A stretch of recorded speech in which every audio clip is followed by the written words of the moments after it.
Hello everyone friends, you're on the Willa channel.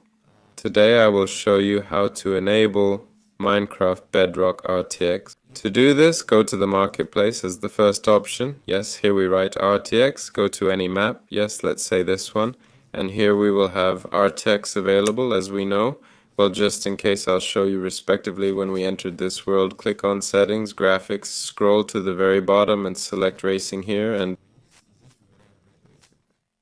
we have turning on here. Well, also do not forget that you must have a video card, at least the 2060 series, and from RTX that it did not turn on for me. Well, in general, it turns on like this.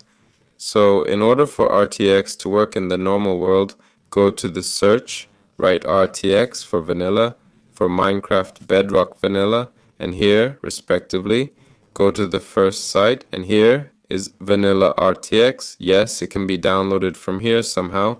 Download it and just open it after downloading, and accordingly open this file. We are immediately transferred to Minecraft. The import has begun. The import is complete. Then click play. Click Create World, Resource Packs. Select here the Vanilla RTX that we downloaded, click Create, and accordingly, after entering the world, we see that RTX is working. You just need to make sure that you have it turned on again. Oh, in the settings, video, and here is racing. That's all. You had Wylar with you. Goodbye.